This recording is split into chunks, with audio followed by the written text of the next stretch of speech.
Hindi nga ako pumasok sa trabaho pero pumunta ako dito para makipagmaritesan. At dahil ginuto mo ako sa pakikipagmaritesan, pumunta ako dito sa Mr. Don para bumili ng may merendahin namin. Mayat maya nga dumiretso nga kami dito kasi inaya kami nila papa, anniversary daw yata. So pumunta kami dito. At dahil nga kanin is life sa kanila, so nagbaon pa talaga sila kahit marami namang pagkain dito.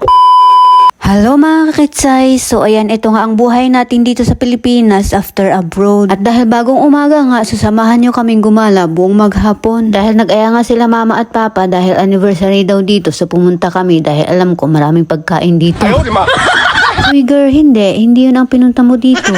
But anyways, ngayon nga lang ulit pumunta sila papa dito sa syudad dahil magsisimba sila. Parati kasi silang nandun sa bundok dahil busy sila sa trabaho nila. Kasi kapag dito lang daw sila, sumasakit lalo yung mga katawan nila dahil hindi sanay na hindi nagtatrabaho. Gusto nila is trabaho sila ng trabaho. Exercise din daw nila yun araw-araw. Ito nga palang pinuntahan namin is fellowship. So kanya-kanyang baon ng pagkain and nagdala din sila mama ng pagkain nila dahil kanin is life sa kanila. So anywhere na pupuntahan nila is bit-bit nila yung kardero. At dahil nga tapos na din yung service doon at program doon, so nagpaalam ako kila mama at papa para pupunta muna ako dito sa IMG office. Dahil akala ko nga is maabutan ko yung orientation pero pagdating ko dito is tapos na pala, so nakipagmaritesan muna ako kila madam. Habang naglalakad nga kami, nakaramdam ako ng gutom, so pumasok kami dito sa Mr. Donut para bumili ng merienda. At bumili na nga kami pero hindi namin kinain dito kasi kailangan namin ng panulak. Gusto ng kasama ko is sagu daw, so umikot kami and then tabi lang din nito yung bilihan ng sagu, so dumaan muna kami dito at bibili muna kami dahil mas maganda talagang kumain ng may panulak ka. At ito nga ang bilis ng serbisyon nila, after ng ilang minuto ito na yung sagu natin. At pagkakuha ko nga hindi muna kami kumain at nagdiretso muna ako dito sa Metrobank para maglabas ng pera kasi wala na pala akong cash. At mayat maya nga nagdiretso nga kami dito at magpa hard copy ako sa mga sinend ni madam na kailangan permahan na mga member natin sa IMG. Para pagpasok ko bukas sa office is naka-ready na lahat kasi babalik na naman ako dito bukas pag hindi ko matapos lahat ngayon yung pinapagawa ni madam. But anyways, habang nagmemeryenda nga kami, sagutin ko ulit yung mga katanungan or mga comment ng ibang follower natin na hanggang ngayon hindi pa rin sila nakamove on kung bakit nag-for good ako at iniwan ko sila amo na sobrang bait nila. Ang plano ko talaga nung hindi pa ako nag-abroad is mag-abroad lang ako for 2 years and then makapagawa ako ng bahay, makaipon ng konti and uuwi na ako. Wala talaga sa plano ko na magtatagal ako sa abroad or mag-stay ako doon hanggang puputi yung buhok ko. Isang bansa lang sana talaga yung pupuntahan ko and then hindi na ako babalik. Kaso nga lang, kagaya ng sinabi ko noon sa unang vlog ko na pumunta ako sa 2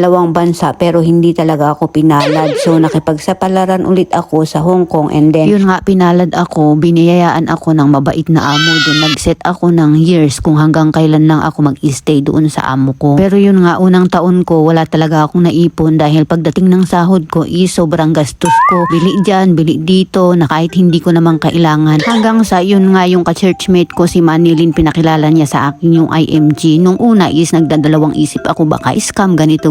So nung nag-attend ako ng orientation sa office ng IMG, doon na nag-set yung mind ko. Hanggang 8 to 10 years lang talaga yung sinabi ko sa amo ko. Pag natapos ko na yung healthcare insurance ko, tapos nakaipon ako ng pang-college ng anak ko, nakabili ng lupa, pagpatayan ng bahay and then may sapat na ipon. So sabi ko is uuwi na talaga ako, mag-stop na ako sa pag-a-abroad ko para naman makasama ko yung pamilya ko, lalong-lalo na yung anak ko kasi 3 years old siya nung iniwan ko and then 15 years old na siya ngayon. So alam mo yung napakabilis ng panahon at hindi na natin maibabalik pa ang mga panahon na wala tayo sa tabi nila habang lumalaki sila. So ngayon is babawi naman ako sa kanya and then sakto na may 1 year na natira sa kontrata ko and kinausap ko na si amo na hindi na ako magre-renew, na uuwi na ako for good. So ayun, tamang-tama naman lahat ng mga plinano ko is alam mo yung binigay sa akin. Wow! So wala nang dahilan na mag-stay pa ako sa abroad. Gusto ko naman makasama ngayon yung anak ko.